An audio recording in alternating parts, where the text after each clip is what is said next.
McDonald's exists for two reasons, okay? It's for drunk people and it's for children, all right? That's what this thing is. You know, you're in your car, your kids won't shut the hell up, you go to the drive-thru. You go to the drive-thru, you get a couple of poison burgers, you throw it down their throats, their little systems can't handle it. They start nodding off. And you're up front, you're bigger, you can handle a bigger dose of poison, you know what I mean? Pop in your Def Leppard cassette, you have a little moment for yourself. Yeah, that's what it's for. It's for your kids, and it's for drunk people. Like, how many times have you driven out to a bar going, I'm just gonna have one, all of a sudden you had like 11, right? And you're hammered, and you're thinking, but you're responsible. You're drunk, but you're responsible. You're like, God damn it, I drove my car here tonight. God damn it, I'm driving it home, all right? I'm not gonna burden this place of business by taking up a parking space in this completely empty parking lot for the next 6 hours. I am not advocating drinking and driving, but I will tell you, there's nothing better than when all your friends and family know you're hammered. There's nothing better than that walk to the car. It's incredible. Women are screaming, people tearing at your clothes. You feel like you're in the Beatles. Oh my God, no! Stop! And you're like, no autographs! I'm sorry, I have to go! I'll be back! Get him off me! All those feminists are full of shit, because I'm gonna tell you right now, someday, there's gonna be the first woman president. All right? Which means you don't even know what her fucking platform is, and you automatically cheer. It's got the same genitalia. Fucking, I'm telling you, they're not smart people. Feminists, they're not as smart as they're coming off. I'm telling you. Someday, there's gonna be. By the way, this is gonna be my last show ever. By the time this fucking thing comes out. Someday, there's gonna be the first female president, which means there's gonna be the first male first lady, right? And you wait, you fucking wait. The first time that dude opens his mouth about some political shit, you watch all these feminists throwing me, you shut the fuck up! You shut the fuck up! It is her time now. It is her time. She was elected, not you. Go pick out some plates, bitch. You are the first lady.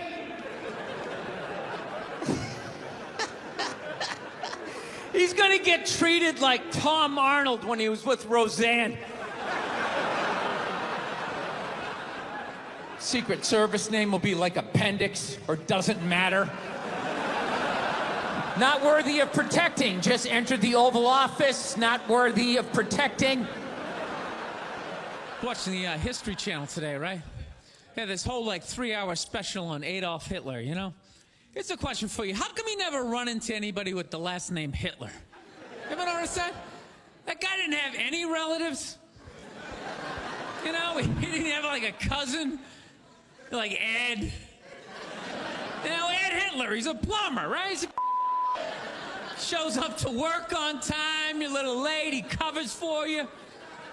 You know he had relatives. They all had to change their last names. I'm fascinated with that level of evil, right? You're so evil, they have to retire your name. That's it. It's over. Shut it down. They just take your name out of that baby book list of names. Just erase it. Think about it. For the rest of the time, no one's going to have a beautiful baby and be like, you want to call him Adolf? Is everybody cool with that?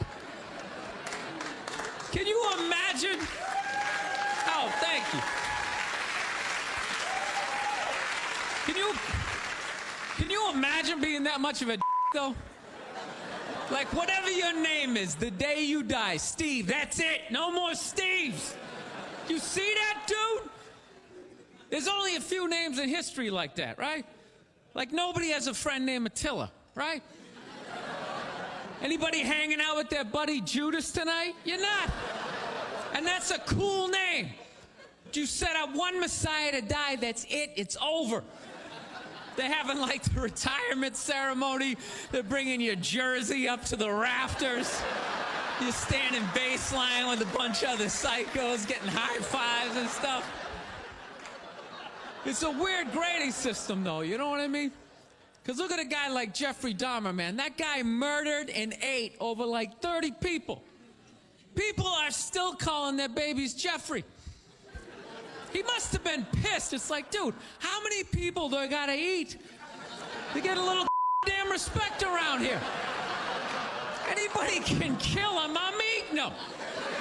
Ooh, you stabbed him. Fire up the grill. Taking this to a whole nother level. Mustard, he had like a moment of honesty. They were like, why can't you guys win a game? He's like, oh, I don't know, the offense isn't getting it done, defense, too slow, and it just run out. Tell me, we gotta get some more black guys in this team, because I'm telling you, it's just not. And immediately, everybody's like, what? South, man, I had a real weird experience last time I came down here. I was in Nashville, right? Sort of an awkward social situation, right? I'm sitting at this bar, there's this white dude sitting like 2 stools away. I don't know him, he doesn't know me. And that Terrell Owens story was in like sports news, so I try to make conversation. I'm like, man, look at this guy. This guy just signed a $40 million contract. He's already bitching, man. How much money do you need to make? And the dude looks at me, he's like, you know what I say? And then he looked over his shoulder, which I now know is the telltale sign that the N-word is coming, and it's coming hard. Oh yeah, it's not gonna be pronounced with the A, it's gonna be with the R, and he hit the R, he like stuck the landing. It was like a dismount, Klan members high-fiving in the background, like doing the wave. Just out of nowhere, so now immediately I'm looking over my shoulder like, dude, what the hell are you doing? You know what I mean? I'm waiting for like this hail of black fists to come raining down on top of me. I hate when people do stuff like that. That dude made me part of like a potential ass kicking that I had nothing to do with. You don't do shit like that. He just had that word, hot potato, just threw it in my lap. Trying to pass it down to the next white dude. I hate when people do that, man. It's like, dude, feel me out first. Ask some questions. Do you like to fish? Have you ever fucked your sister, right? I start rattling off answers, then you go old school. You give me a pamphlet, you tell me about your militia. Don't just dive into it. That dude was one of the angriest people I ever met. I should have known that word was coming, because he was just watching Terrell, right? And anytime I would bring up, look at man, that guy's talking trash, he would just like flip out. He won't shut up! Those people get like so mad they're not even looking at you. Their eyes are up. You just shut up and play the game! You know what's funny? I don't even like Terrell, but now I love the guy. Because every time I see him talking trash, I know this idiot in Nashville is just losing his mind, like kicking over his kitchen TV. Shut the fuck up!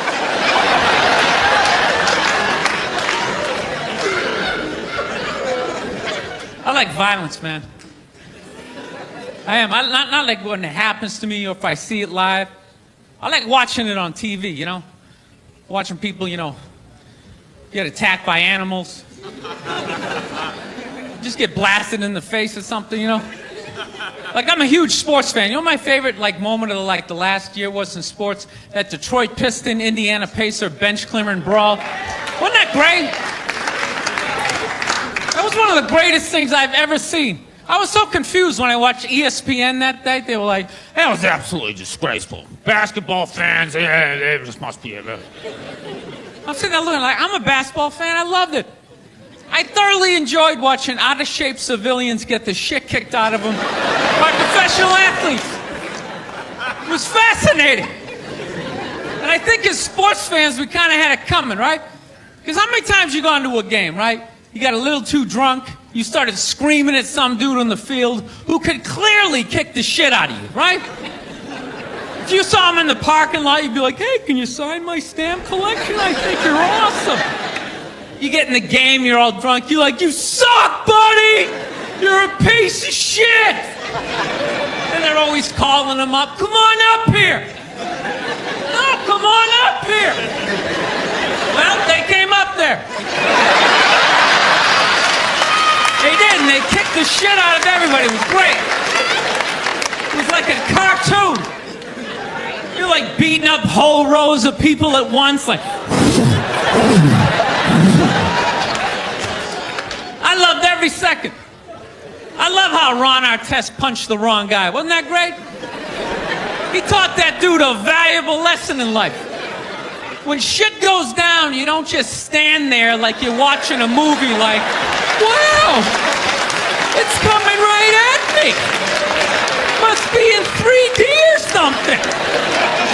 That was a 5'6", 110-pound white dude, had an angry 6'10" black dude running right at him. That had to have been in his top 3 nightmares all time. Right behind getting his dick cut off and being lit on fire. And he just stood there. He's like trying to explain himself. Well, I still have the liquid in my cup, so there's no way I could have. It's an idiot. We realized that, I don't know, we always fight about the television, so I'm like, well, what about documentaries? Why don't we just tape something we both like? We both love documentaries. They're fun, right? You watch them, you learn something, you repeat it at a party, people think you read. So I tape, first one I tape is on Elvis Presley. So I sit down and I'm watching this documentary as a white dude, which is what I am. I'm looking out my white head, watching this white shit. It's coming back into my white eyes, getting whiter by the fucking second. Right? Now my wife, on the other hand, she's black, right? So she starts watching this shit as a black person, right? And she's seeing all the racism, obviously, that I'm seeing, but she was catching all this subtle shit that I was too white to see, but I knew I was missing it, because I just kept hearing her huffing and puffing, just sitting next to me being like, and I'm just sitting there like, okay, somebody did something. I don't know what just happened, but I don't think that was good. So right when I didn't think it could get any worse, it could get any more uncomfortable between the two of us, this fucking white dude comes on who evidently discovered Elvis. And he's like 190 years old, and he comes out, starts talking. He's just like, well, basically, I was looking for a white boy that could take the down and dirty, nasty blues and combine it with the pristine, angelic sounds of bluegrass. Yeah, that's what he was doing. He was subtly putting black shit down here while he was propping up the white shit. The down and dirty, daddy not sticking around, drug-infested neighborhood blues with the Jesus as white as me, hair the color of the sun, angelic bluegrass playing music, right? So at this point, my wife has like fucking steam coming out of her ears. So I make a judgment call. I just fucking shut it off, right? And she looks at me, she's like, why did you shut that off? Why did you shut it off? I was like, because you're about 3 minutes away from yelling at me like I produced this music. Been in a bad mood all day, man. Got in a fight with this girl the other day. You ever meet somebody like within like the first couple of minutes of them meeting you, they feel like they can like sum you up? Just like, you know what your problem is?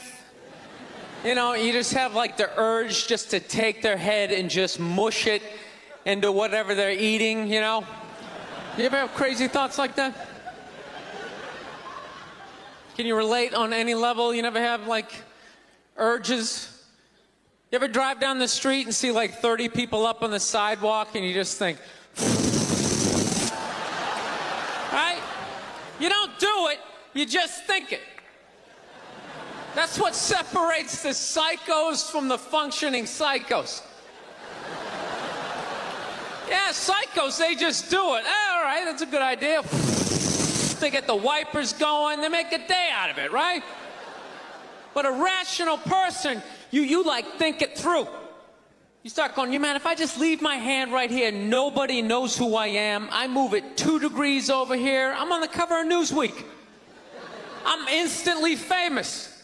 Right here, no one knows me. Like, hey, Bill, you want to go to the cookout? Maybe you could bring that potato salad you brought last year. It was such a big hit. One of the most horrific scenes we've seen in years. Bodies just strewn about. You know, Amy's gonna be there. She's still asking for you. You should ask her out. No indication he even tried to stop. Seriously, you're getting older. Put your hands on the dashboard. Put them on the dashboard. You have those? All right.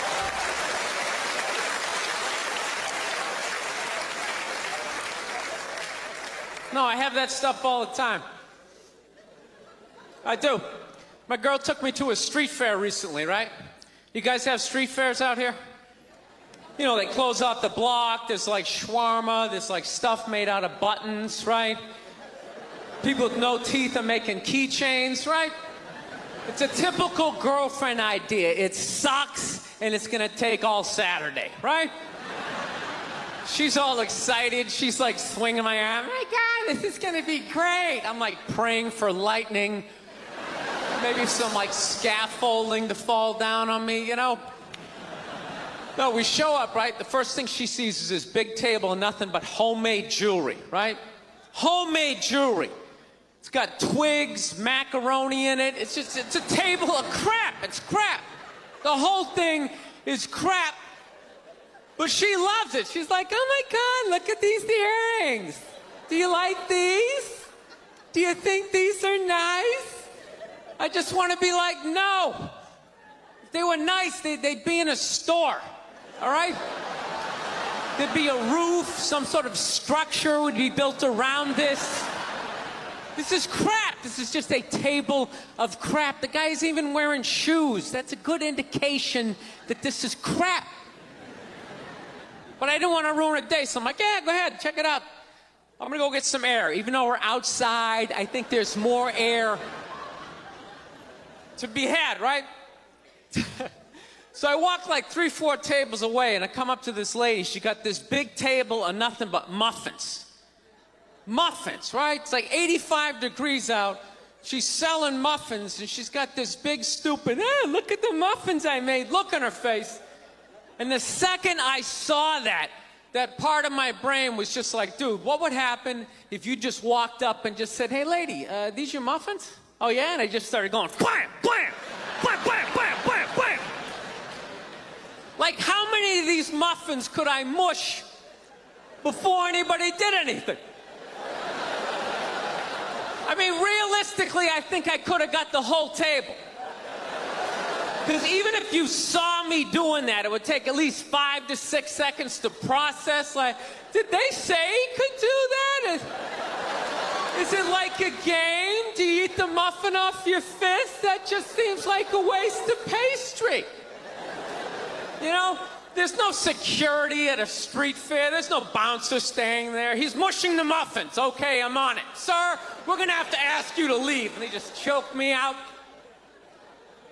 So I just started thinking of the horrified look on this lady's face as I started slamming these muffins. And out of nowhere, I just started laughing like a maniac.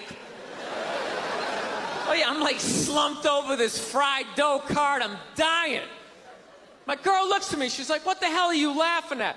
And like an idiot, I actually tried to explain this screwed up thought to her.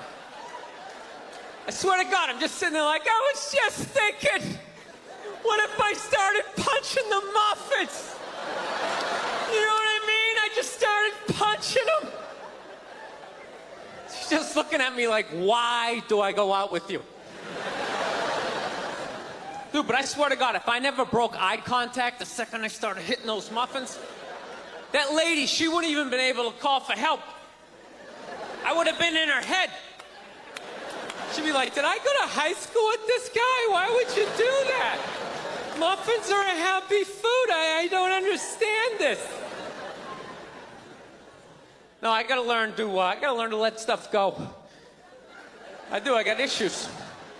I do. My neighbor got her dog fixed. Got this dog neutered, brand new dog, puppy. Got the thing neutered, and I'm like, what the hell did you do that for? She's like, well, you know, if I didn't do that, he was gonna hook up with another dog, then they're gonna make more dogs, and what are we gonna do with all these dogs? It's like, why don't you just let them go? They're animals, they'll be fine. I think that's what every city needs, just a nice pack of wild dogs just running down the street. It'd help with the obesity problem. Just chase people to the cars after they eat some big meal, you know? Just a nice pack of Rottweilers. Thank you so much. Thank you. I am so excited to be here. I've been doing stand-up forever, and this has always been a lifelong dream of mine to come here and host Saturday Night Live. So thank you so much for coming out.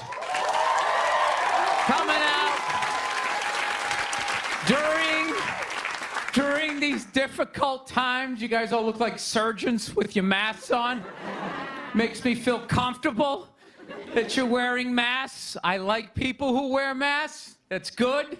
You're listening to the eggheads, the people we all cheated off of in high school, right? Keep listening to them. And then if you don't wear a mask, that doesn't bug me either, right? Take out your grandparents, you know? Take out your weak cousin with the asthma. I don't care. It's your decision. There's too many people. It's a dream come true. If you're that dumb and you want to kill your own family members, by all means do it. Stops you from reproducing. It's literally a dream come true. And speaking of dreams come true, did you see Rick Moranis got sucker punched on the Upper West Side? New York is back, baby! New York is back!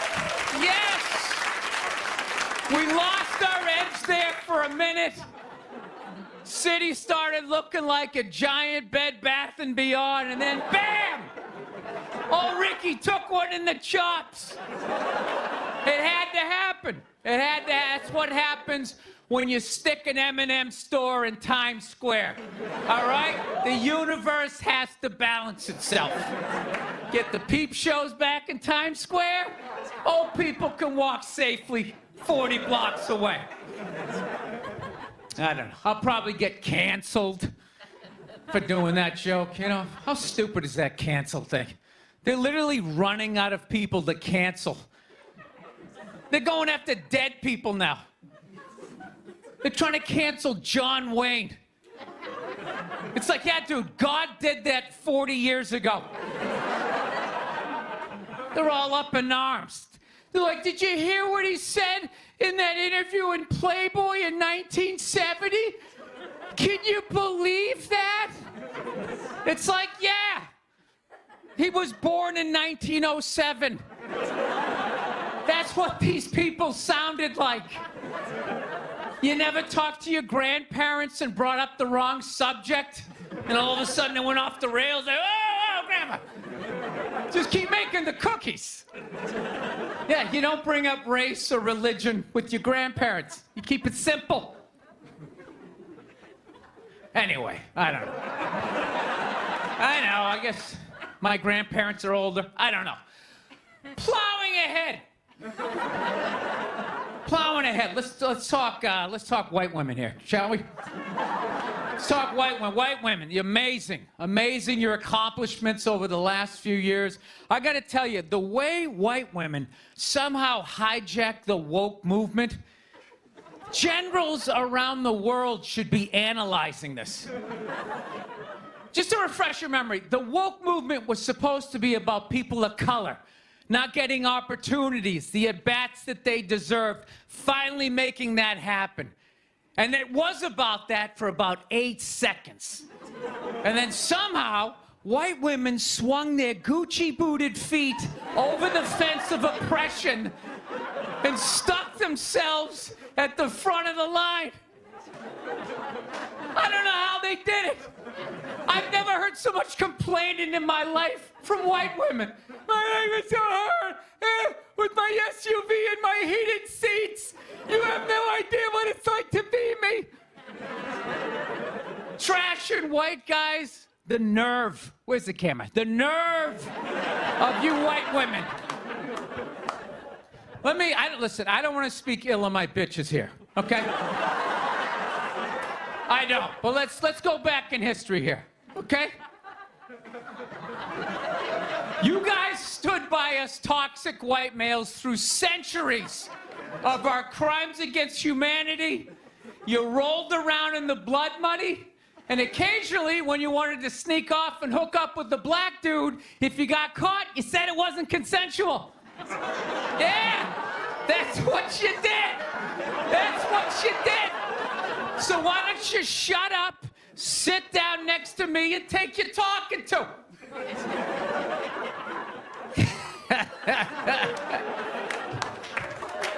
Thank you. So,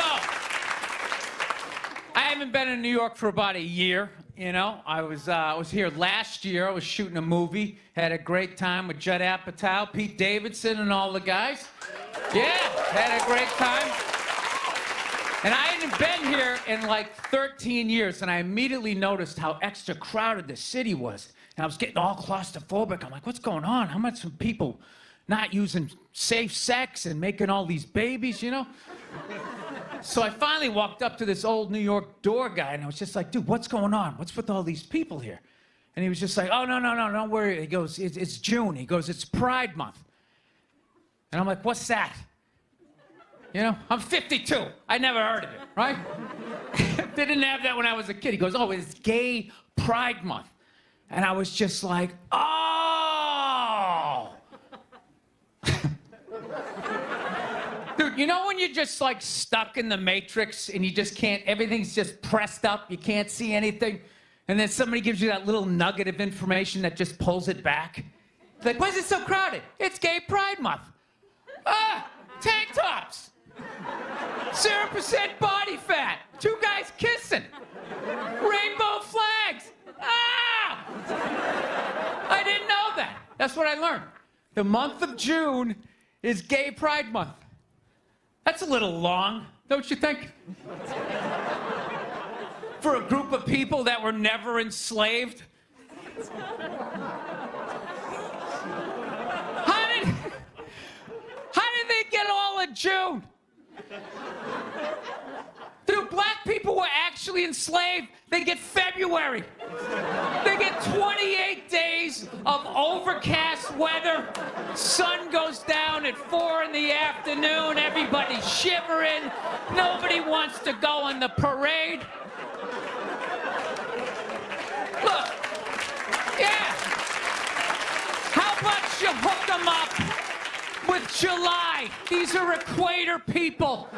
Give them the sun for 31 days. There's gay black people. They could celebrate from June 1st, June 31st, 61 days of celebrating. All right, that's all my time. We got a great show for you guys, everybody. Jack White is here.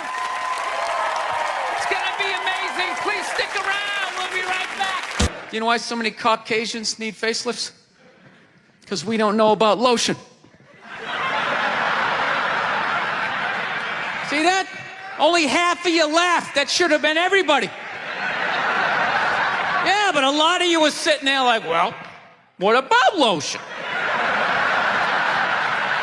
What is this lotion you speak of, and what is the magic therein? I'm not judging you. Not judging anybody. I didn't know anything about lotion. Never used it the first 33 years of my life. Never used it. Till one night I was going out with this black girl, right? She was getting ready and she was just putting that shit on everywhere. Just slathering it on. I thought she had like a rash or something. I'm like, what do they got, like poison ivy? What's going on with you? She goes, no, I'm just making sure I'm not ashy. I said, ashy? She goes, dry skin. I went, wow. I guess I freaked her out a little bit because I was like, wow. She's like, well, white people get ashy too. I was like, yeah, you know, I don't think we do. Yeah, I've been alive for 33 years. No one has ever said, hey, Bill, you're looking a little ashy. I never even heard that word until you said it. She's like, you're an idiot. Stick out your arm. So I stick out my arm, and ever so gently, she just drags her nails down. This smoke starts coming up. It's like pastry flakes flying off, track marks. She's signing her name. She's like, you see that? She goes, that's ashy. You're ashy? Freaked me out. I'm like, holy shit, I'm ashy. I didn't know anything about it. All I knew was that I always got itchy in the winter. Couldn't figure it out. Always got itchy in the winter. What the fuck do I get itchy? I thought it meant the bath towel was dirty. That's what I thought. And I would change it out and put a fresh one. Now I'm gonna be okay. Take a shower, dry off, fucking itching again. God damn it, I hate the winter. See that? That's why you gotta hang out with everybody. Yeah. There's too much information in the world, and every group of people misses a little bit. White people totally missed the lotion seminar at some point in history. I don't know if it's because we can't see it. You know? Black people get ashy, it looks like they like leaned up against a chalkboard or something. You know? They can see it. They miss it, their friends help them out. Like, look at your ashy motherfucking elbow. What is wrong with you? Right?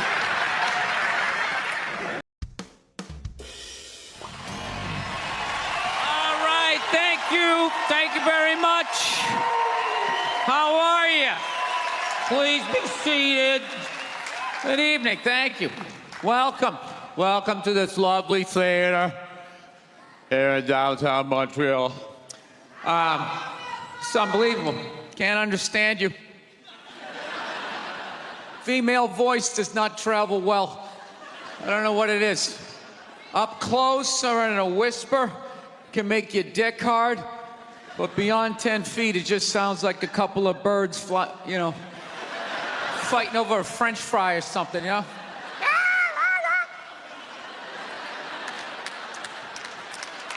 There you go. That's how we start.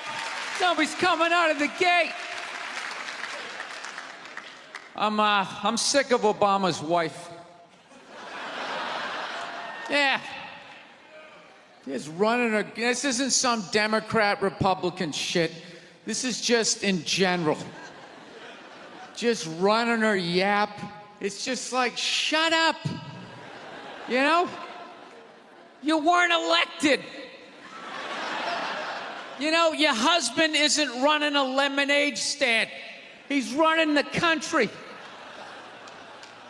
No, generally speaking, first ladies, they've been out of line for a good 25, 30 years. They think for some reason that their husband has the job, that now they should be chiming in like they know some shit. You know? Dude, if you had a leak at your house and you called the plumber, and the plumber comes in and he starts fixing it, what would you do if 5 seconds later his wife, who isn't a plumber, comes walking in, well, I think we should run it over here. It's like, shut up. Just because you're fucking the plumber doesn't mean you understand plumbing. Okay? Now, this is all like my fears because they're trying to tell us down south here that like they're starting to like gear up for Hillary Clinton to be running for president, saying like, I think that would be a good thing. Yeah, people clapping.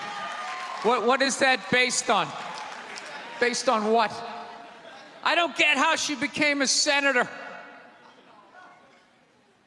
That's shocking to you? She went from never holding political office to immediately being a senator. Why? Because she was fucking the president? Should Tom Brady's wife be the next quarterback of the Rams? Does he have some sort of magical powers? Like, you suck at sports? I couldn't throw it all, and then he fucked me, and I just picked up this ball, and I was just lacing it in there. It was incredible.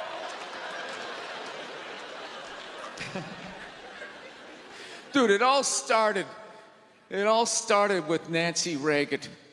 That's where it first went off the rails, you know? She came out with her little bird body, you know, just their big head. Just came walking out, say no to drugs, and people off your heroin, say no to that. She just walked back. Hillary had her stupid health care plan. Obama's wife's running a yap on 60 Minutes, you know? I gotta give it up to the Bushes. They had their women in line. They did. Barbara never said shit. She smiled every once in a while. She threw something in there. George W.'s wife, I don't even know her name.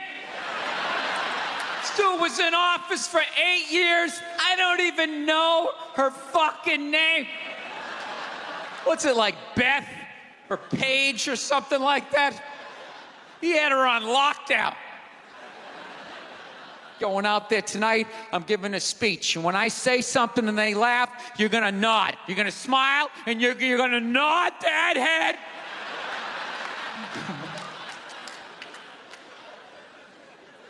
Is this how it's gonna be? Really? Do you think, like, me saying this is somehow gonna affect? She's still gonna win. Listen, let me ask you this question. Do you think that a woman being president is gonna affect anything? Do you? Oh, do you? What are they gonna do? What are they gonna do? What the fuck is she gonna do? Do you know what the president makes? The president makes $400 grand a year. That's it. He's supposed to keep bankers in line that get like $100 million bonuses. I'll tell you, if you really want, nothing's gonna change, okay? Black, white, dick, or clam. It doesn't make a bit of difference. Nothing is gonna change until somebody's got the balls to start a group, go over the wall of one of these gated communities, and you start slitting some throats. And not just random throats, the right throats. You gotta climb up a tree, be up there with your scope, knowing that in 11 fucking minutes your life is gonna end, right? And take out many of those people as you can. Yeah. Other than that, it's just gonna be a pair of tits saying the same shit to you. I'm staying in a hotel, everybody.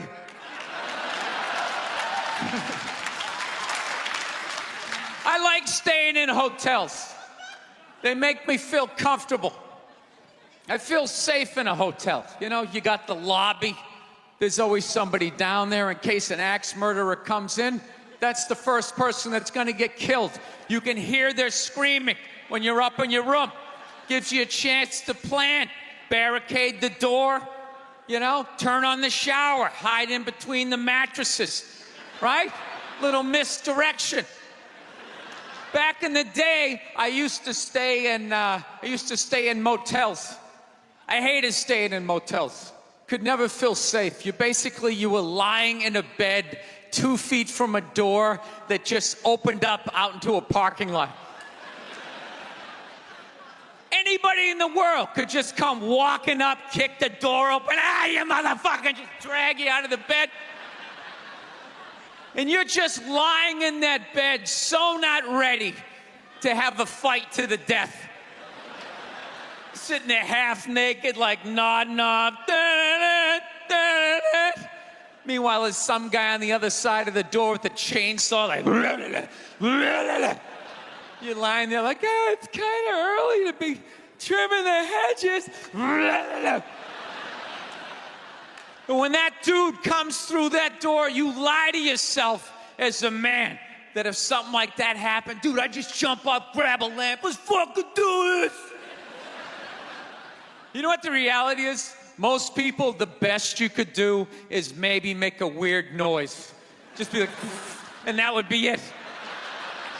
That would be it. That dude just come in. The last thing you'd see is just ceiling carpet, ceiling carpet, ceiling carpet, ceiling carpet, ceiling carpet.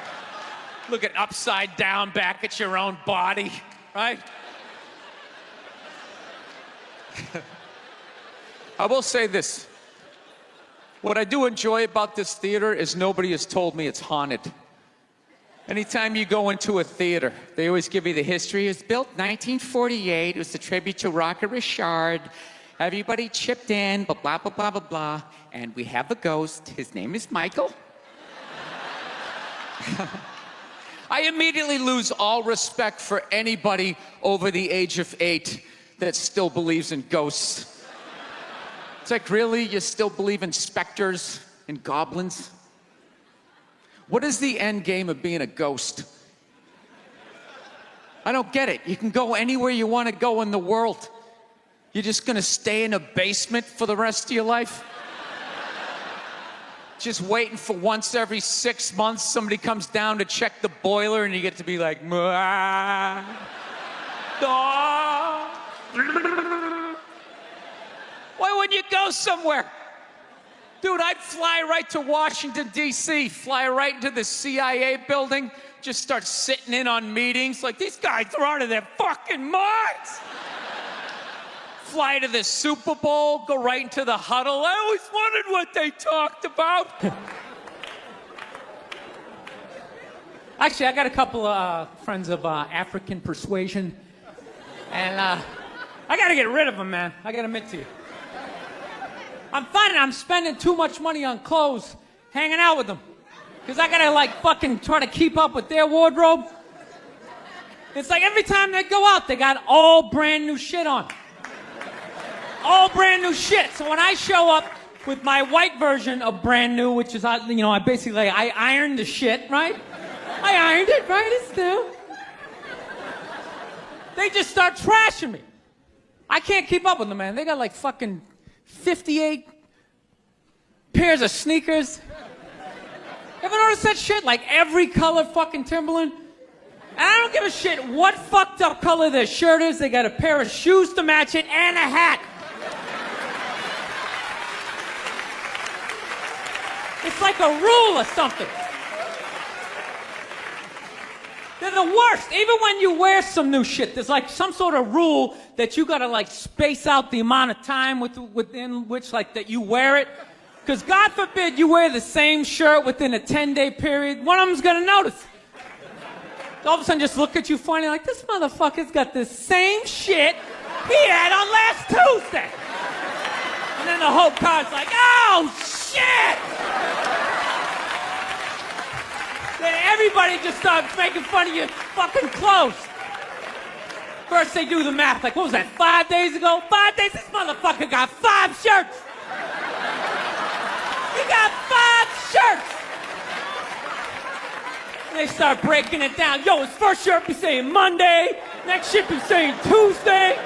Yo, on the weekend, he ain't been wearing no shirts.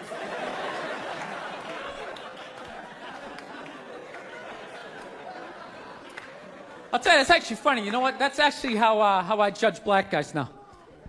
When I first came to the city, like, all black people scared me. No, I was like the typical white dude from, like, the suburbs, you know what I mean? Had no frame of reference, you know? So my only frame of reference with black people was, like, remember those early 90s gangster rap videos? Throw the fucking LA riots in there, man. It was fucking horrible PR. I'm watching the videos, oh, he's got a nice car, he's got all the women, and he's still fucking mad. These black dudes are never happy. But after 10 years of living in this city, this is how I narrow it down. Whether a black dude scares me or not. Black dudes with dirty sneakers scare the fucking shit out of me. No. I figured out in my head, because I know from hanging out with them, that's the last shit that they're gonna let go, the immediate shit that they have on. So I think, you know, if his sneakers are fucked up, that means his life is fucked up. Every time he leaves his building, the whole neighborhood, oh, shit! Everyone starts making fun of him. He's on the train in a bad mood. I kind of have this howdy-doody, kind of mug-me kind of face. I'm not saying something's gonna happen, I'm just saying, I'm paying attention. So I've been seeing this girl recently, this black girl, right? She lives up in Harlem, you know, gone out like 3-4 times, you know. First time we hung out in like the Village area in New York, you know, which is sort of like a racially mixed area. So shit was cool, you know what I mean? Second time we hung out was more like Midtown, you know. Then the third time, she called me at like 3:30 in the morning, and she wanted me to come up to her apartment, right? So it's 3:30 in the morning, she lives in Harlem, I look how I look, so it's a fucking situation.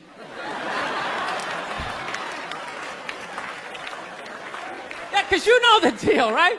Basically, a white dude feels comfortable up to about like 98th, 99th Street, you know what I'm saying?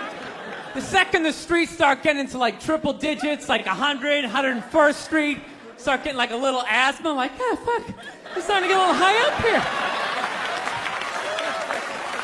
You feel that little tightness in your chest? Can you feel that?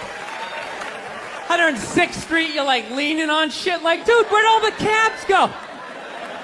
How come there's no taxis up here?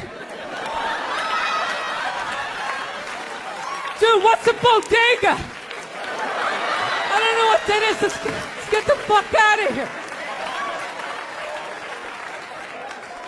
So I'm praying to God she's gonna tell me to take the subway, get off at like 105th Street, 103rd, you know, which is like the first stop in Harlem where I can still look over my shoulder and see like all the white people like disappearing over the horizon, you know? But she goes, no, man, you want to get on the Uptown 2-3 train, you want to get off at 125th Street. I'm like, God, fuck, 125th Street. Jesus Christ, that's like right in the middle of everything. I'm gonna be surrounded on all four sides. I can't fucking do this.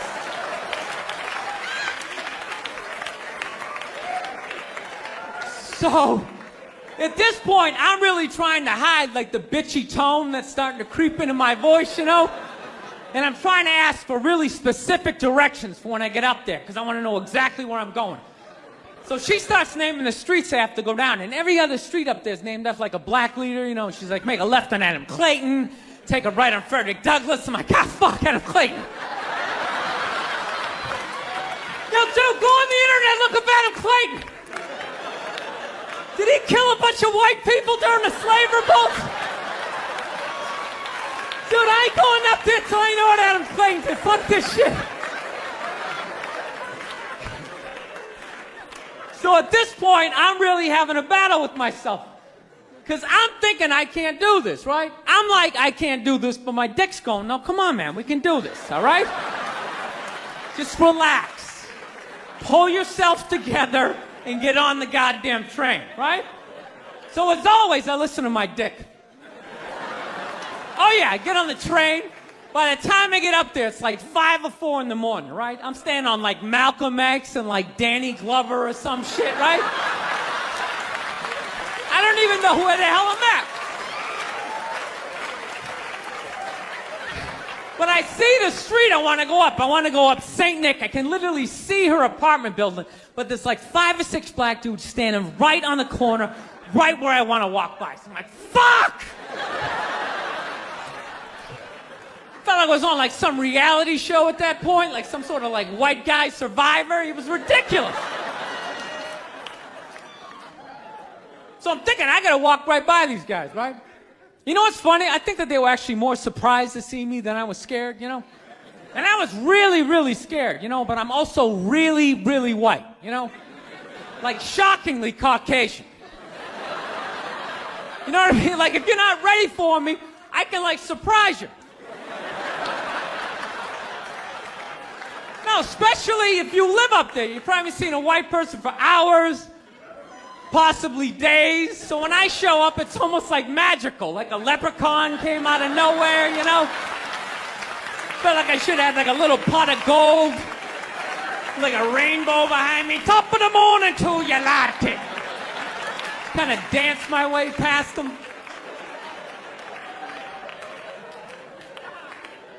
But it's been going all right, you know? Once I get in her apartment, I'm fine, you know? I relax, sit down, you know, watch a hip-hop countdown.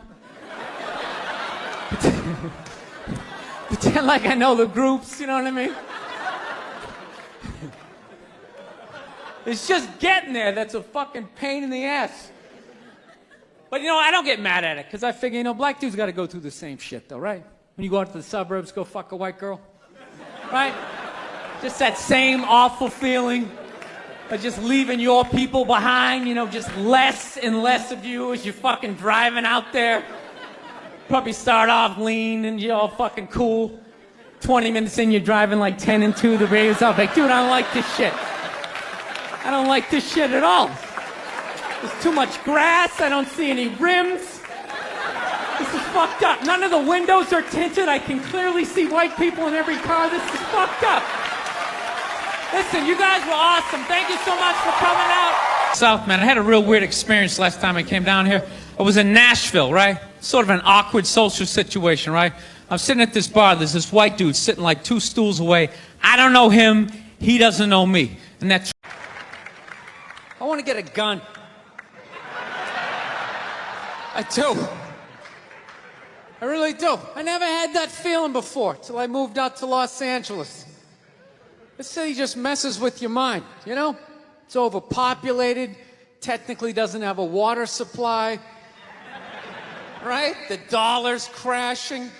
Shit keeps you up at night. You're just thinking, what am I gonna do when the zombies come? Right? Start reading up on shit. Get some powdered food, plant some zucchini, get a windmill. Right? And that's all well and good, but if you don't know how to fight, all you're doing is gathering supplies for the toughest guy in the block. Right? Just thinking about that. What am I gonna do? Some dude turns me upside down, starts shaking the gold coins out of my pockets. I gotta get a gun. So I'm on the road, right? I'm in Reno. Great gun town. So I go down to their little gun store, right? Come walking in, there's some redneck there. I'm like, hey, man, I want to get a gun. He's like, I hear you. What you looking for? What you want? Mossberg, over under, 357 Magnum, right? Starts rattling off all this gibberish, right? I don't know shit. I'm trying to play it off. I feel like a bitch because I don't know anything about guns. So I was like, what do I do here? Hell, I'm going to go with honesty. I go, look, dude, I don't know anything about guns. They terrify me, but I'm worried about the zombies. All right? Dude's just like, you need a shotgun. You need a shotgun, man. It's got a good spread. It's easy to load, doesn't have a lot of working parts, got a good spread. He kept saying that. It's got a good spread. I'm like, what does that mean? He goes, well, it means you ain't got to be that accurate. It's got a good spread. Further away you are, the more shit you hit. Got a good spread. In fact, you got a problem over here, you ain't even got to look. You just turn, wow, that's it. You ain't got a problem over here anymore. Anything that was even remotely a problem ain't there anymore. Trust me. And then these people here, they saw what you just did here. You ain't got a problem here either. Feel me? 90 degrees taken care of right there. One shot. These people get smart, flip it over. Wow! That's it. It's got a good spread. So I'm like laughing my ass off. I'm like, dude, look, I just want to shoot the guy. I don't have to do a bunch of drywall work, you know? Reframe my diploma. Get my parakeet another friend, you know? I just want to shoot the guy. So I'm like, you know, how about one of these pistols? So he does like that classic, like that redneck trailing off thing, like, you want a pistol? Go ahead, get a pistol. What do I know? I've just been here 20 years. Get a shiny one, right? So I was like, what's wrong with getting a pistol? He goes, I'll tell you what, buddy. Because life ain't a movie. You feel me? I'm like, no. Can you please stop speaking in these backwoods riddles? Can you just say what you're saying? I told you I don't know shit about guns. Come on, do me a solid here. He goes, well, look, you ever watch a movie? Guy go, blah, blah, blah. He kills 3 people. Real life, man, you miss. You miss all the fucking time. You miss enough times, man, you're empty. You might as well just be standing there with a big stapler in your hand. Then what you gonna do? I was like, well, fuck it, let's get the shotgun. So he's all ready to box the thing up, and then I'm like, wait a minute. I live with my girl, I can't just show up with a shotgun, right? That's not some shit you can just come home with. If I found this stool on the side of the road, I can come home with this. Look at it. We can refinish it. We can carve our initials in it. We can have a good time, right? They just show up with a shotgun. Hey, I got it for us, right? 1 barrel for you, 1 for me? No. So she kiboshes the whole thing. Till the other night, somebody broke into our car sitting in the driveway. Starts fucking with her head, right? So she starts reading up on guns, you know? She's reading too much, because now she wants to get one, but she's just like, well, I heard you got to keep the bullets in the safe, keep the stock in the garage. And then what? Then what? I run around the house and assemble it? There's some dude's chasing me with an axe? You know? Are you even thinking this thing through, sweetheart? Running around. Where's the scope? It's in the living room. He's in the living room. No, we're getting this thing. I want that fucking thing loaded right on the bedroom wall. Right there. I'll put that thing on my jam sleeves. Just like that. There's no other point. That's funny, though, when you talk about getting a gun, you know? People, like, they either totally for it or completely against it. You know, they either go nuts and start screaming, right? Or they start throwing out those stats. Yeah, actually, you increase your chances of getting shot by 80% the second you get a gun in the house. Really? What, because I'm going to load it and shower with it? Like, The fuck? I know it's dangerous.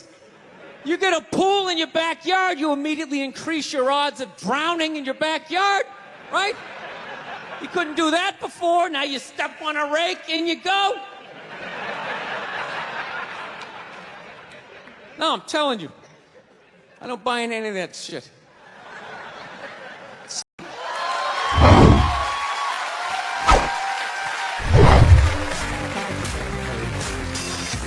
All right, thank you. Thank you very much.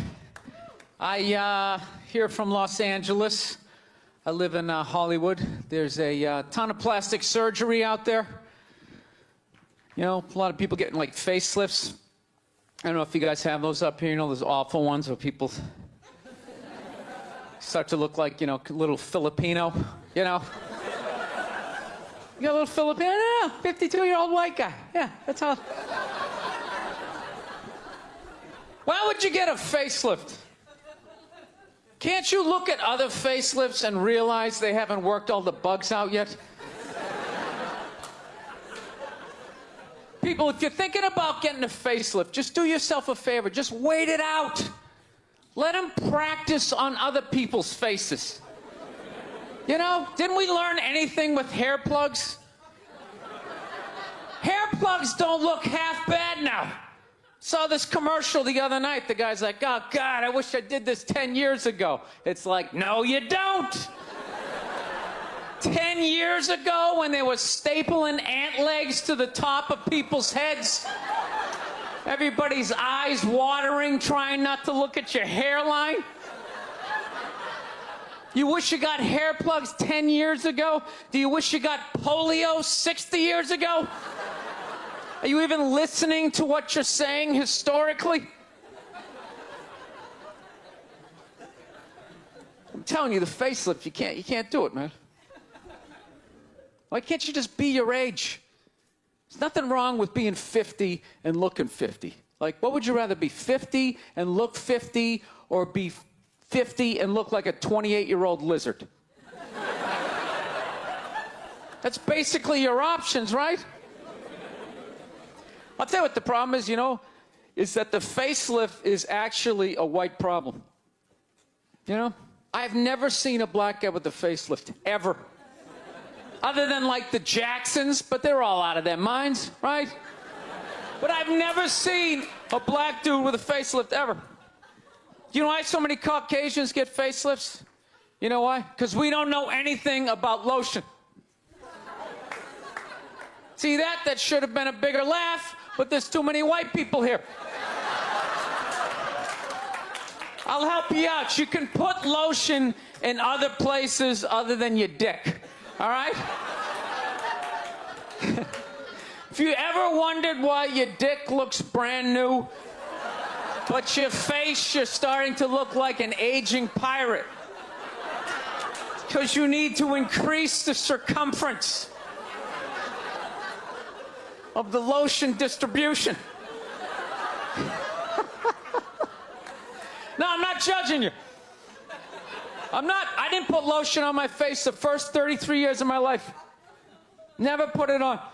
Till one night I was hanging out with this black girl, right? And a couple times during the night she took it out, put it on her elbows, problem areas. I thought she had like a rash or something. Like, what do you got, like poison ivy?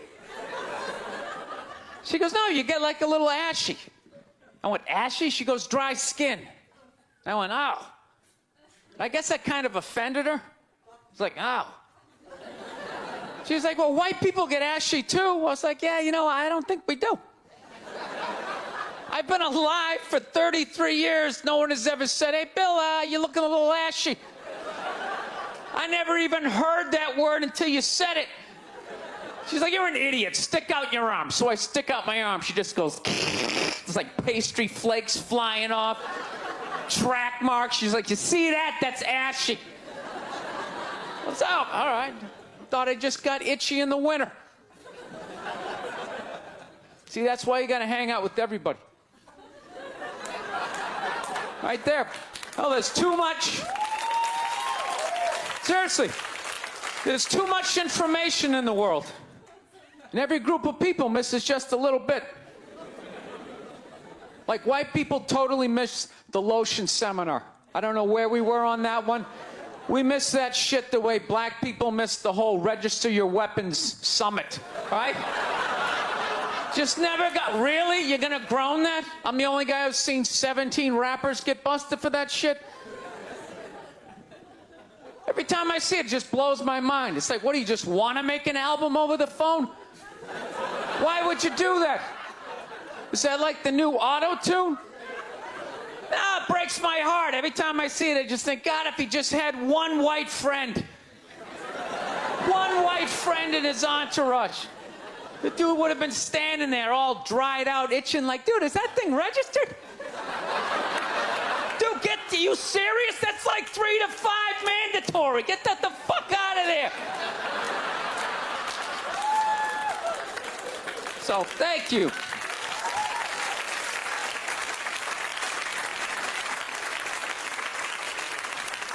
So, Schwarzenegger just got busted down on the States, yeah? That poor bastard, huh? Jesus Christ, another great man. Another great man brought down by another gold-digging whore. No? You don't think so? You don't think that was a great man? Really? 3 decades of awesome movies? Bangs one made and now you don't like him? Tell you something, that's a great man. He is. First of all, I get why he did it. Why wouldn't he think he could get away with it? Look at his life. Look how he talks. That guy should be unloading trucks in Transylvania. That should have been the height of his success. But because he's a great man, he had the balls to move to America. And became famous for lifting weights. I lift weights, no one gives a shit. He stands, People can't get enough of it. That should have been the height of his success. He says, fuck that, I'm gonna be an actor, despite the fact no one can understand me. Becomes one of the biggest actors of all time. That should have been his height. He says, fuck that, I'm marrying a Kennedy. Bam! He does it. Cherry on top, he becomes governor of a state he can't even pronounce. Why wouldn't this guy think he could bang his maid in his own goddamn bed and not get away with it? This guy has been in the zone for 4 decades. Give me the rock, I'm feeling it. I had a hit movie with the midget. This is a layup. I don't even need a condom. You guys are great. Thank you very much. Thank you. People in the stands. I mean, that's just like what's entertainment for me now, you know? I like that Jimmy the Greek moment that happens in sports, you know? Like once every 4 or 5 years, you know that? Like some 50, 55-year-old white dude tries to explain why black people are kicking the shit out of white people in practically every major sport, you know? And it always goes down the same way, right? There's always like 3 white dudes, and the one white dude in the middle, he's always like the guy with like the theory. You know, he's always like, you know, it seems these African-American athletes, they seem to have this quick twitch muscle fiber. You know, there's slow twitch, and there's this quick twitch. And the second the dude says that, like the other 2 white dudes start like sliding out of frame, like, okay, this guy's getting fired, and I'm not going to be part of this highlight. Nice knowing you, Ned. Keep that seat warm, right? And the dude in the middle, he's just like hell-bent on getting fired. You know, he starts like bringing up slavery. And evidently they were breeding the strongest man with the strongest woman and that quick twitch.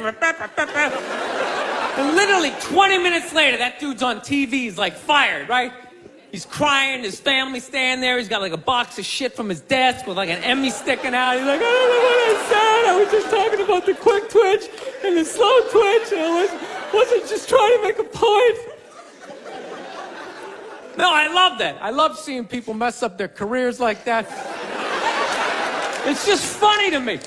Plus, I gotta admit, as a white dude, on some level, I have to believe in that theory, because it's like, are white dudes that bad at basketball?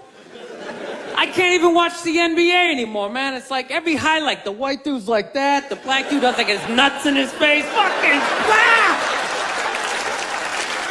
I'm just sitting at home like, for the love of God, tackle the guy. Jesus Christ, get out of the way. Do you ever get tired of those 2 nuts flying over your head? You know you're going to be on SportsCenter. Just get out of the way. Dude, I'm telling you, there's got to be something to that theory. I saw this show one time on runaway slaves. It was one of the most amazing programs I've ever seen in my life. Dude, when you ran away as a slave, you just didn't run to the end of the driveway and be like, fuck that job. Just start walking down the street. Dude, you had to like run through whole states. There's dogs chasing you, you're hurdling shit, you're swimming. Those were the first fucking triathletes. And there was nobody helping them out. There was no dude on the side of the road like, come on, man, 2 more states, you're in Ohio. Suck it up, you're looking good, looking good. Yeah, dude, you were on your own. Is it any wonder? 250, 300 years of that shit, and then I'm gonna D you up in gym class? It ain't happening. I come from hundreds of years of alcoholics. I got like half a liver, you know what I mean? It's just...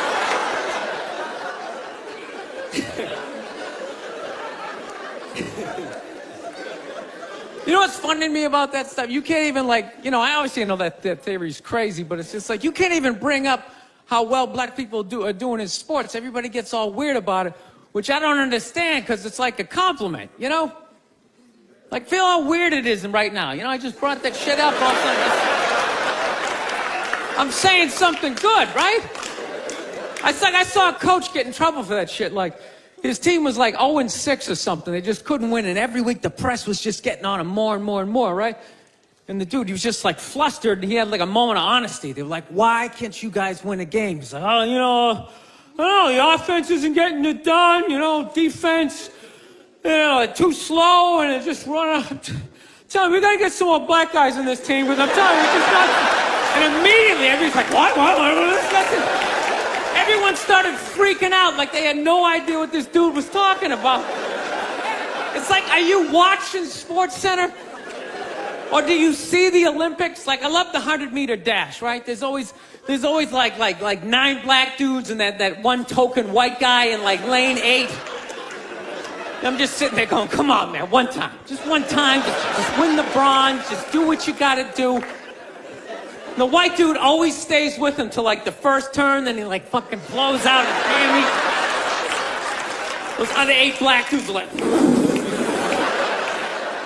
Where's that white dude the next Olympics? He's like up in the broadcast booth, his career's over. He's like a commentator. Yeah, it's gonna be a great race. Still can't feel my fucking toes, but I'm telling you. No, I don't get it. It's like a compliment. We're saying you're fast. That's a good thing, right? People start all freaking out. Oh, you're acting like that's all we can do. You're saying we can't be scientists. No, we're not. All we're saying is if there was a race to the microscopes, you fuckers would win. We're just saying that you're fast. You get there first. Your lab coat would be flapping in the wind. I get there like 3 minutes later, all cramped up. Are you looking at bacteria? No, you go first. You just go first. Jesus Christ. That was a Volvo. The guy ran by a Volvo in street shoes. I've never seen that before in my life. No, I get into those arguments all the time. All the time. Friends of mine will be like, well, how come anytime a black athlete does something, they say it's an athletic move. Anytime a white athlete does it, they say it's an intelligent move. And it's like, well, fair enough, man. It just depends on what you're doing. You know what I mean? It's like, you know, if you read a defense, white or black, that's an intelligent move, right? But if you take off from the foul line, jump over 9 other dudes and throw the shit down, those other 9 guys aren't standing there like, fuck, why didn't I think of that shit? Here I am dribbling around, guys. That's some superhero shit. See, like a cape flapping in the wind with a big S on your chest.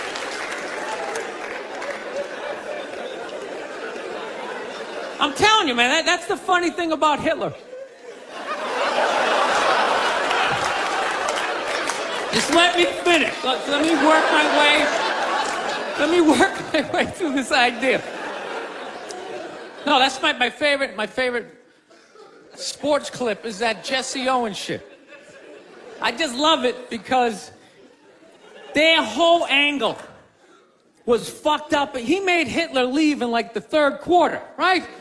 He's putting down his number 1 finger, just fucking walking out of the stadium. Jesus Christ. Their whole thing was like, we are going to create a superior race. It's like, dude, I think we accidentally already did that. Yeah, we send a select group of people to the gym every day for a couple 100 years. It's paying dividends. They're fucking dunking on us every day. Dude, how quiet was that limo ride home with Hitler? You know what I'm saying? You know he was talking crazy shit when they were on the way there. They were all amped up. We are going to dominate, Sieg Heil, just going off. That whole ride home, they're just sitting there all quiet. You're sitting next to an even angrier than usual Adolf Hitler, trying to make some sort of small talk, like, it is one nice day, isn't it? You know, nice boot. I'm not saying these people are right, and I'm not saying that I'm right. I know I'm a fucking moron, you know? But that Duck Dynasty guy, I know what he said was wrong, but I don't get the shock. He said that homophobic stuff, and people are like, can you believe? Can you believe it? Yeah, I totally can believe it. If I was in Vegas, I would have put 90% of my shit on that he was going to say it. I'd give him a 10% benefit of the doubt, just in case.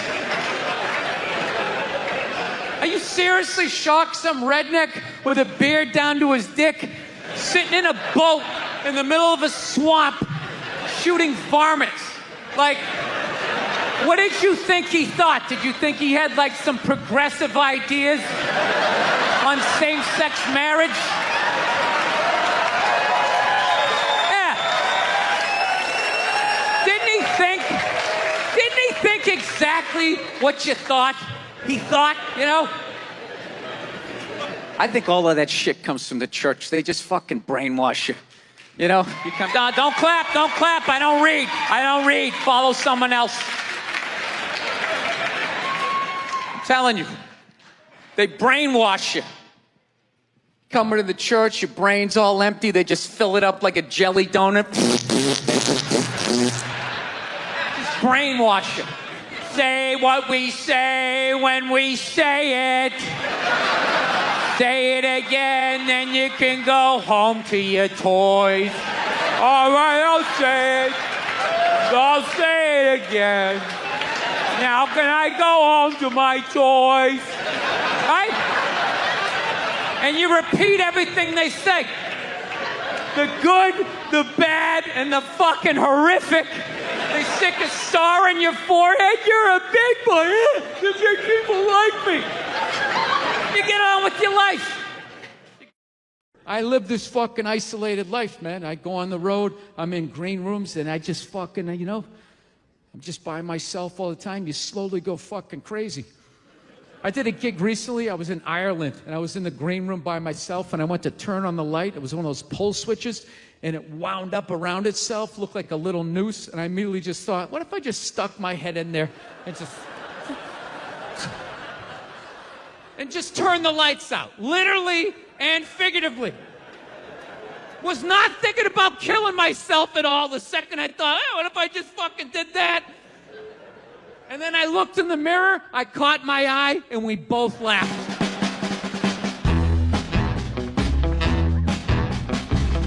But you know one of the big things that really made me feel old was when McDonald's started making salads.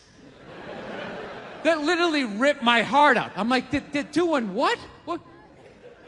Now they have wraps, and they're doing all of this shit. You know what it was? Was out of shape people complained to them. That you're like, oh, you don't have any healthy options. It's like, dude, this is McDonald's. This shit is poison. Who the fuck comes here to get in shape? Whenever I get McDonald's, I have a whole plan. At my age, I'm 48 years old. I know what I'm going to order. I'm going to go in there. It's going to taste great. 20 minutes later, I'm going to want to kill myself. And then I'm going to go, I'm going to the gym tomorrow. I'm going to the gym tomorrow. And no matter how much I say that, I woke up the demon in me. I woke up the demon, and all that grease is just coursing through my veins. And no matter how much I want to go to the gym, there's going to be this other voice going, dude, get an Egg McMuffin. Go down there and get an Egg McMuffin. And I'm going to sit up like the Manchurian Candidate. Okay, we're going to McDonald's. My in-shape voice is in the back going, no, what are we doing? Go to the gym. And I'm just going to drive right down, right? I know what it is. But somehow, out-of-shape people somehow made them, they're the fucking blame. They had to have more healthy shit because they're the reason why everybody's fat. How come they have to do it? What about Ben and Jerry's? How come they don't have to put a little kale in their ice cream? Why is that? No, I took mushrooms back in February for the first time ever.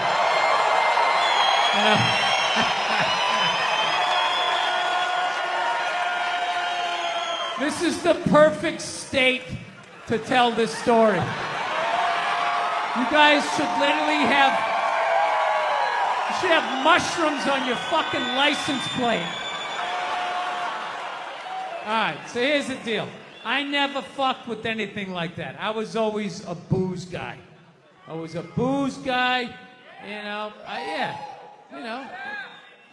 relax everybody. I always get nervous when I get white guys going like, yeah, all right, woo, build the wall, okay, I'm fucking around, relax. It's frightening to listen to, but that's what being a guy is. You're not allowed to have emotions. So that's all of that shit comes out when you drink. Do something dumb, so I don't feel stupid.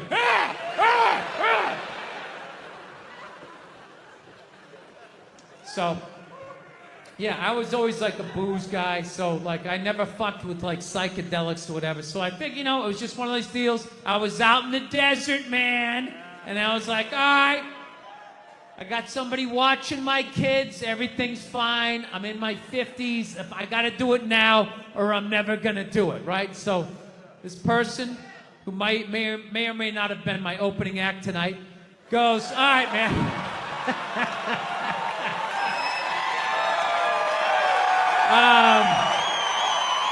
He's a good man. He's a good man. He says to me, he goes, all right.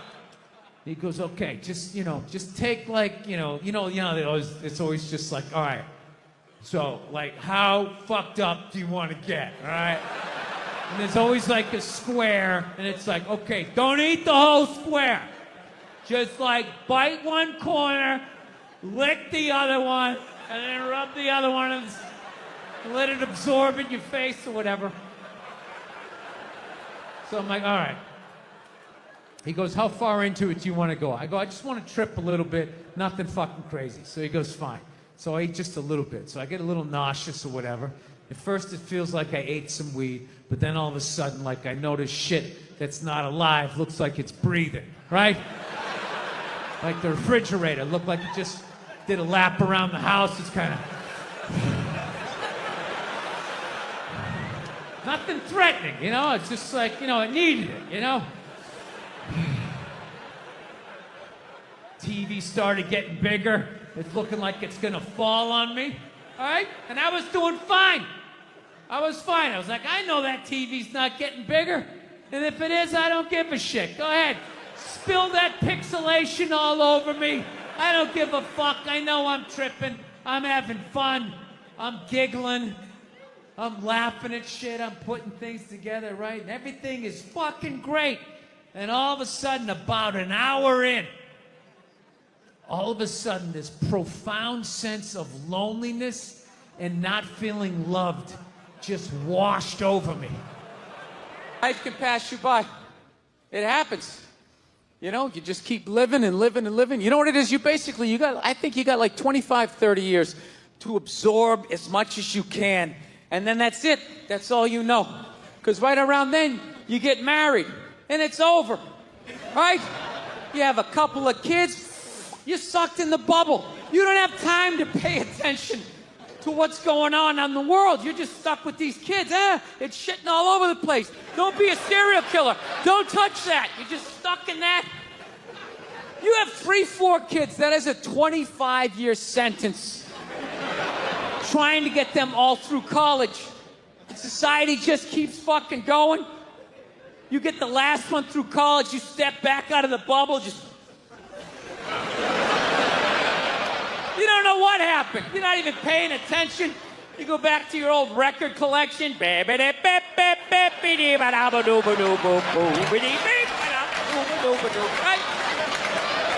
Someone sticks a mic in your face, you're gonna get in trouble. Yeah. It's one of the sad things about life. You get old and it passes you by. I feel it passing me by. I'm 46 years old. I don't even have kids, but I can't keep up anymore. Like I had a college gig coming up, and I was like, man, I gotta figure out what these kids are into, man. I was 24 when a senior was born. I gotta figure out what these dudes are into. So I guess they were into like DJ music or some shit. So I'm like, all right, I'll watch some of this. You know? So I have like a reference or two.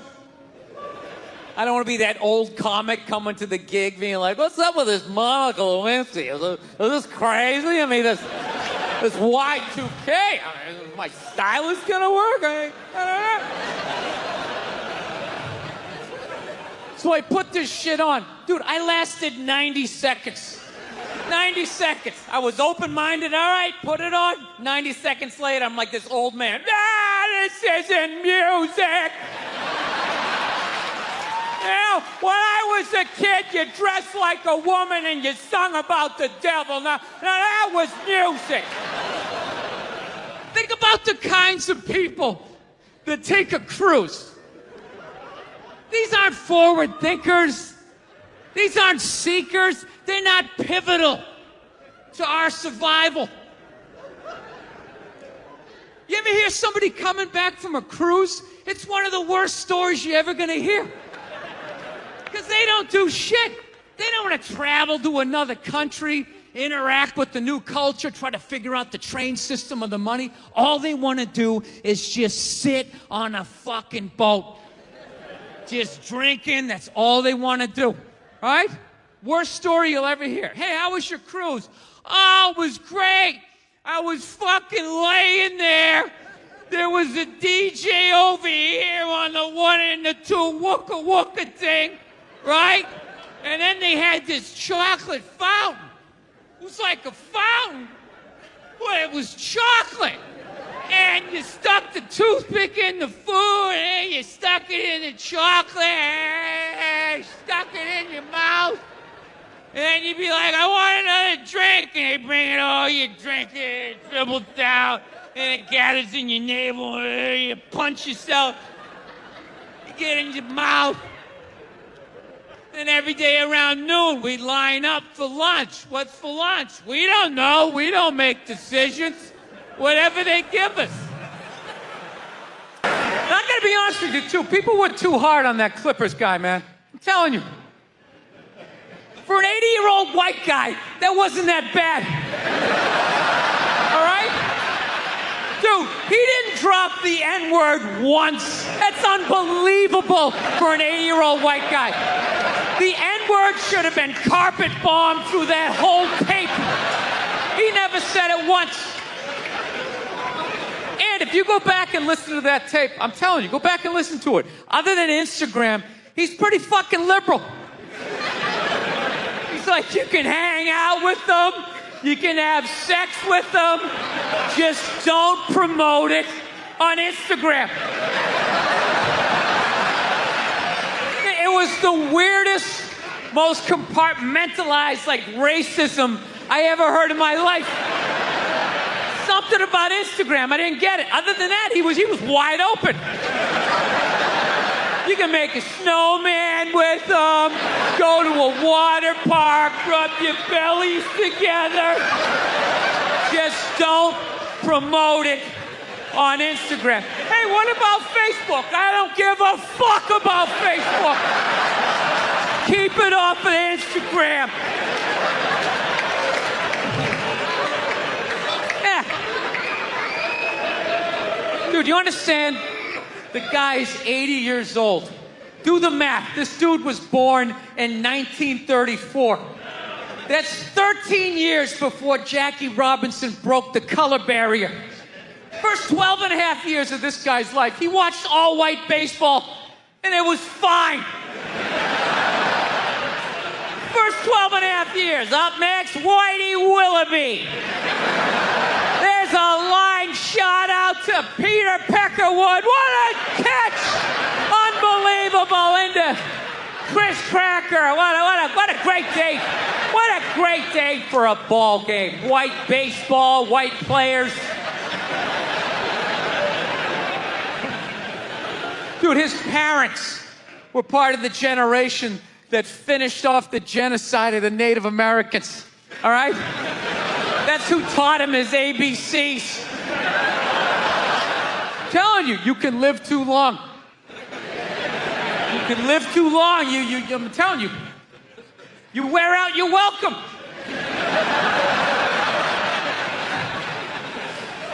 I swear to God, this fucking guy, I bet in the 1940s he was considered like a hippie. You know? Just walking around, hey, you can hang out with them, you can have sex with them, man, you know? His dad's getting all pissed off. Let me tell you something, see? You stay with your own. Hey, you stay with your own.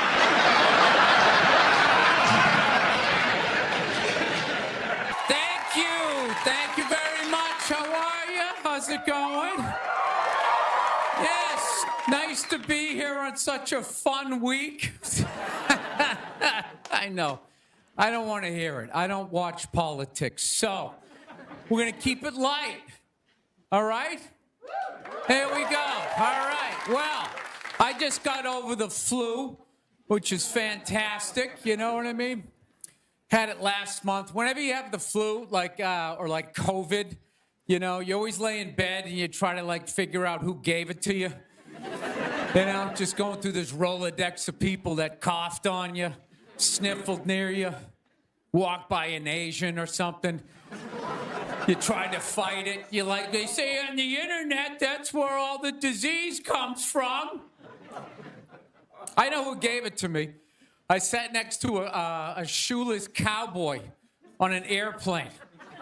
Guy had no socks or shoes on the whole flight. The whole flight, I'm sitting there looking at his dirty Jesus feet. And all I'm thinking is the next pandemic is growing in the bottom of his feet. And all I'm going to be is the next, you know, patient number 2, whatever the next disease is, you know? So I'll tell you what kills me is I looked at the guy and all I'm thinking is, yeah, like, you know what? God made that guy. You know, and he keeps making that guy. Like one mouth-breathing moron after another. Yet we still go to church on Sunday, and what do? We praise him. When is the constructive criticism coming? Like, dude, when's the last time you made a Gandhi? Somebody empathetic, you know? So, my problem is I didn't get the flu shot, you know? I'm old school. I kind of still do the vaccine thing, you know? I know, some people like it, some people don't, you know? I don't know. It's a weird thing, though. If you get it, what do? You side with the evil pharmaceutical companies. You know, if you don't, then you're aligned with people who don't wear shoes on an airplane. All right, let's get to what you all want to talk about. All right, ladies, you're 0-2 against this guy. 0-2. All right, but you learn more from your losses than your wins. So, let's get into the game tape. All right, ladies, enough with the pantsuit. Okay, it's not working. Stop trying to have respect for yourselves. You don't win the office. Like on policy, you know? You gotta whore it up a little. I'm not saying go full Hooters, but find the happy medium between Applebee's and your dad didn't stick around. All right? You all know how to get a free drink. Okay? And I know, listen, I know a lot of ugly women, feminists, don't want to hear this message. But just tease him a little bit. Make a farmer feel like he's got a shot. Swing a state over a little bit. I'll be honest with you, I am so psyched that this stupid election is finally over. It took forever. Like, you know? Yeah. Everybody knew who they were voting for 4 years ago. And then they just drag you through a year and a half of this stuff. Like, who was sitting there watching the debate, like, still not decided? Two of the most polar opposite people ever. It's like, all right, let's see. What does the orange bigot have to say? How about the real estate agent that speaks through her nose? Oh, there's a point. This is so difficult. It's like they overlap. I just can't make up my mind. I'll be honest with you. I can't believe Trump didn't win this thing like 4 months ago. You know? I know that's weird for younger people to hear, but like when I was a kid, if you were running for president and you got shot and you didn't die, that was the end of the election. There was nothing you could say. Right? Everybody would just be like, this guy's the man. He is the king. I don't know. I'll be honest with you. I think the number one reason, like, Trump survived is all those herky-jerky movements that he does. You just can't, like, nail the guy down. I gotta be honest, the guy is a lunatic. He literally got shot and immediately jumped back up and started yelling in the direction the bullets were coming from, unarmed. That's not a sane human being. I would have been on the ground crying in the fetal position, like, all right, give me the truck. I don't want this job anymore. Just tell her she won. Tell her she won. But Trump's got all those weird, coming out. I think the guy couldn't get like a bead on him, And like right as he pulled the trigger, like Trump was just like, and Sleepy Joe, and the bullet went by his head.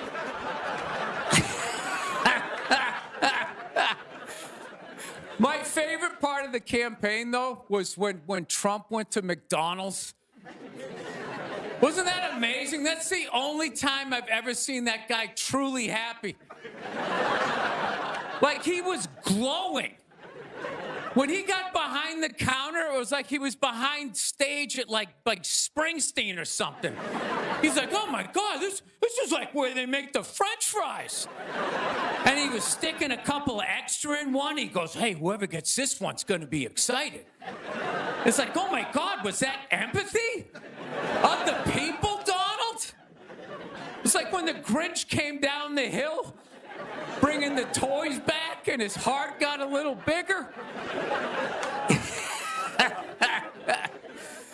All right, we'll end on something nice here. I fell asleep the other night. You ever fall asleep like watching TV? You like leave it on, and you wake up at 3 in the morning, and whatever you're watching makes you feel like you're still dreaming. Yeah, I woke up at 3 in the morning. I swear to God, Shaquille O'Neal was selling me printer ink. Standing there 7 feet tall. Hi, I'm Shaquille O'Neal. Are you paying too much money for your printer ink? Every day, people come up to me and they say, I'm paying too much money for my printer. He's holding a printer. It's like the size of a cell phone. People come up to me. I'm paying too much money. And I'm like, well, I have the solution. Dude, is there no end to that guy's credibility? I thought when he was selling Buicks, that was the end of it. It's laying in that little car, the mid-sized Buick Century. This is the most comfortable car I have ever been in. He's got one foot out one window, the other foot out the other. If I was regular size, this is the car I would buy. It blows my mind. Doesn't he even have like $1 billion at this point? It's like, why are you still working? Take a weekend off, you 9-foot whore. Give somebody else a chance. All right, that's it. We got a great show. Stick around.